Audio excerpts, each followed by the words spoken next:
ಬದಾಮಿ ಚಾಲುಕ್ಯರು ದಕ್ಷಿಣ ಭಾರತದ ಪ್ರಾಚೀನ ಹಾಗೂ ಪ್ರಸಿದ್ಧ ರಾಜವಂಶಗಳಲ್ಲಿ ಪ್ರಮುಖರು. ಕ್ರಿ.ಶ.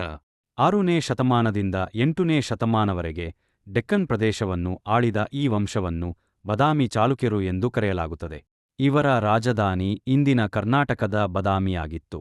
ಚಾಲುಕ್ಯರ ಕಾಲದಲ್ಲಿ ರಾಜಕೀಯ ಸ್ಥಿರತೆ, ಸಾಂಸ್ಕೃತಿಕ ಉನ್ನತಿ ಮತ್ತು ವಾಸ್ತುಶಿಲ್ಪದ ವೈಭವ ಹೆಚ್ಚಾಗಿ ಕಾಣಿಸಿಕೊಂಡಿತು. ಬದಾಮಿ ಚಾಲುಕ್ಯ ವಂಶದ ಸ್ಥಾಪಕ ಪುಲಕೇಶಿಯಾಯ್. ಆದರೆ ವಂಶಕ್ಕೆ ಅಪಾರ ಕೀರ್ತಿ ತಂದವರು ಪುಲಕೇಶಿ ಟು. ಅವರು ಉತ್ತರ ಭಾರತದ ಶಕ್ತಿಶಾಲಿ ರಾಜ ಹರ್ಷವರ್ಧನರನ್ನು ನರ್ಮದಾ ನದಿಯ ಬಳಿ ಸೋಲಿಸಿ ದಕ್ಷಿಣ ಭಾರತದ ಸ್ವಾತಂತ್ರ್ಯವನ್ನು ಉಳಿಸಿದರು. ಪುಲಕೇಶಿ ಟು ಅವರ ಕಾಲದಲ್ಲಿ ಚಾಲುಕ್ಯ ಸಾಮ್ರಾಜ್ಯವು ಮಹಾರಾಷ್ಟ್ರ, ಆಂಧ್ರಪ್ರದೇಶ ಮತ್ತು ಕರ್ನಾಟಕದ ದೊಡ್ಡ ಭಾಗಗಳನ್ನು ಒಳಗೊಂಡಿತು.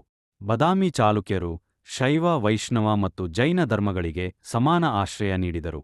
ಧಾರ್ಮಿಕ ಸಹಿಷ್ಣುತೆ ಅವರ ಆಡಳಿತದ ಮುಖ್ಯ ಲಕ್ಷಣವಾಗಿತ್ತು. ಸಾಹಿತ್ಯ, ಶಿಕ್ಷಣ ಮತ್ತು ಕಲೆಗಳಿಗೆ ಪ್ರೋತ್ಸಾಹ ನೀಡಲಾಗಿದ್ದು, ಸಂಸ್ಕೃತ ಹಾಗೂ ಕನ್ನಡ ಭಾಷೆಗಳು ಬೆಳವಣಿಗೆಯನ್ನ ಕಂಡವು. ವಾಸ್ತುಶಿಲ್ಪದಲ್ಲಿ ಬದಾಮಿ ಚಾಲುಕ್ಯರ ಕೊಡುಗೆ ಅಪಾರ. ಐಹೊಳೆಯ ದೇವಾಲಯಗಳು, ಪಟ್ಟದಕಲ್ಲಿನ ಸ್ಮಾರಕಗಳು ಮತ್ತು ಬದಾಮಿಯ ಗುಹಾ ದೇವಾಲಯಗಳು ಚಾಲುಕ್ಯ ಶೈಲಿಯ ಶ್ರೇಷ್ಠ ಉದಾಹರಣೆಗಳಾಗಿವೆ. ಈ ಶೈಲಿಯು ದ್ರಾವಿಡ ಮತ್ತು ನಾಗರ ಶೈಲಿಗಳ ಸಮನ್ವಯವನ್ನು ತೋರಿಸುತ್ತದೆ. ವಿಶೇಷವಾಗಿ ಪಟ್ಟದಕಲ್ಲಿನ ಸ್ಮಾರಕಗಳು ಯುನೆಸ್ಕೋ ವಿಶ್ವ ಹೆರಿಟೇಜ್ ಪಟ್ಟಿಯಲ್ಲಿ ಸೇರಿವೆ. ಒಟ್ಟಾರೆ ಬದಾಮಿ ಚಾಲುಕ್ಯರು ದಕ್ಷಿಣ ಭಾರತದ ಇತಿಹಾಸದಲ್ಲಿ ರಾಜಕೀಯ ಬಲ, ಧಾರ್ಮಿಕ ಸಹಿಷ್ಣುತೆ ಮತ್ತು ವಾಸ್ತು